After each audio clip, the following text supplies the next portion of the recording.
Assalamualaikum warahmatullahi wabarakatuh. Perkenalkan, nama saya Nur Aisyah, NIM E 2019-2047. Saya dari Prodi Ekonomi Syariah 2, Fakultas Ekonomi dan Bisnis Islam. Di sini saya akan menjelaskan sedikit materi tentang ekonomi tertutup dengan kebijakan pemerintah. Ada 8 poin penting yang harus kita ketahui. Yang pertama, kita akan membahas dulu tentang pengertian ekonomi 3 sektor. Ekonomi 3 sektor adalah perekonomian yang meliputi kegiatan dalam sektor perusahaan, rumah tangga, dan pemerintah. Artinya, ekonomi 3 sektor di sini tidak mengenal hubungan luar negeri, sehingga tidak ada kegiatan ekspor maupun impor. Poin yang kedua di sini adalah siklus perekonomian 3 sektor.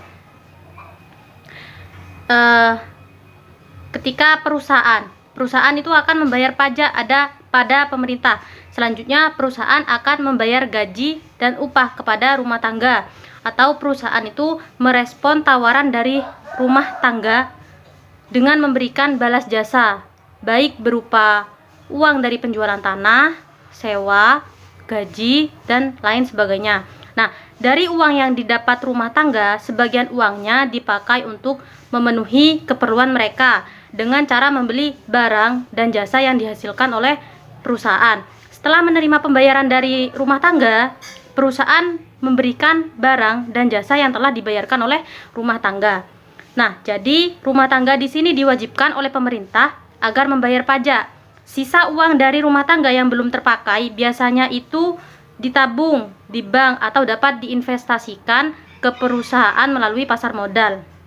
Jadi, pemerintah melakukan pembelanjaan negara dengan menggunakan uang pajak dari rumah tangga. Pemerintah juga mensubsidi beberapa perusahaan yang dianggap perlu untuk disubsidi untuk meningkatkan ekspornya. Poin yang ketiga, adanya campur tangan pemerintah menimbulkan 2 perubahan penting. Yang pertama, pungutan pajak yang dilakukan oleh pemerintah menambah pengeluaran agregat pada industri dan rumah tangga. Yang kedua, pajak memungkinkan pemerintah melakukan perbelanjaan, dan ini akan menaikkan pembelanjaan agregat. Nah, jadi kedua aliran pengeluaran atau pendapatan ini akan mengubah pola aliran pendapatan dalam perekonomian. Dalam ekonomi 3 sektor belum terdapat kegiatan mengekspor dan mengimpor. Oleh sebab itu, ekonomi 3 sektor ini juga dinamakan dengan ekonomi tertutup. Poin yang keempat di sini adalah aliran baru dalam sirkulasi aliran pendapatan. Nah, ada 3. Yang pertama itu pembayaran pajak oleh rumah tangga dan perusahaan kepada pemerintah. Jadi pembayaran pajak tersebut menimbulkan pendapatan kepada pihak pemerintah. Yang kedua, pengeluaran pemerintah ke sektor perusahaan. Jadi aliran ini menggambarkan pengeluaran pemerintah atas pembelian barang dan jasa yang diproduksi perusahaan. Yang ketiga, aliran pendapatan dari sektor pemerintah ke rumah tangga dan industri.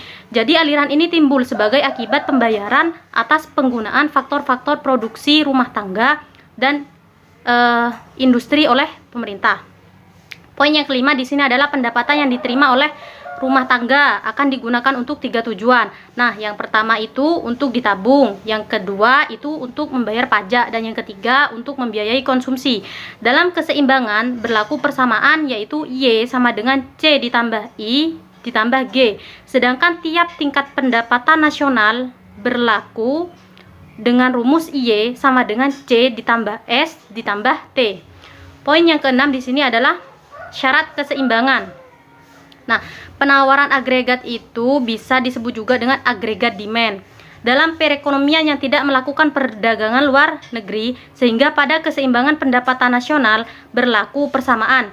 C ditambah I ditambah G sama dengan C ditambah S ditambah T. Nah, apabila C pada tiap ruas itu dikurangi, maka berlaku rumus I ditambah G sama dengan S ditambah T. Nah, dalam perekonomian 3 sektor, I dan G itu adalah suntikan ke dalam sirkulasi aliran pendapatan, sedangkan S dan T itu adalah bocorannya. Seperti itu. Poin yang ketujuh di sini adalah pajak langsung dan pajak tidak langsung. Apa sih pajak langsung itu? Nah, pajak langsung di sini itu pajak yang bebannya tidak dapat dialihkan kepada pihak lain, contohnya pajak pendapatan. Kalau pajak tidak langsung, itu pajak yang bebannya dapat dialihkan kepada pihak lain, contohnya seperti pajak hadiah, pajak penjualan, dan lain sebagainya. Bentuk-bentuk pajak pendapatan di sini ada 3. Yang pertama itu adalah pajak regresif. Nah, pajak regresif ini pajak turun ketika pendapatan itu naik. Misalnya ketika pendapatan itu yang awal 5 juta, pajaknya 5%. Nah, ketika pendapatannya itu naik menjadi 10 juta, maka pajaknya turun menjadi 4%, seperti itu. Untuk yang kedua di sini adalah pajak proporsional. Pajak tetap untuk berapapun tingkat pendapatan. Misalnya ketika pendapatan itu 5 juta dan pajaknya itu 2%. Nah, ketika pendapatannya itu naik lagi menjadi 10 juta, maka pajaknya itu tetap 2%. Jadi pajaknya itu tidak berubah. Yang ketiga, pajak progresif. Pajak naik ketika pendapatan itu naik. Misalnya, ketika pendapatan itu 5 juta, terus pajaknya hanya 2%. Nah, ketika pendapatannya itu naik lagi menjadi 10 juta, maka pajaknya juga ikut naik menjadi 3%, seperti itu. Poin yang ke-8 di sini adalah efek pajak terhadap konsumsi dan tabungan.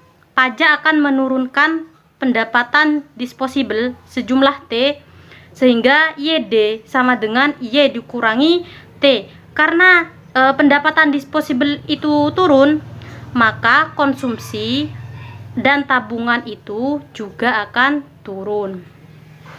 Mungkin itu saja materi yang dapat saya sampaikan. Kurang lebihnya saya mohon maaf.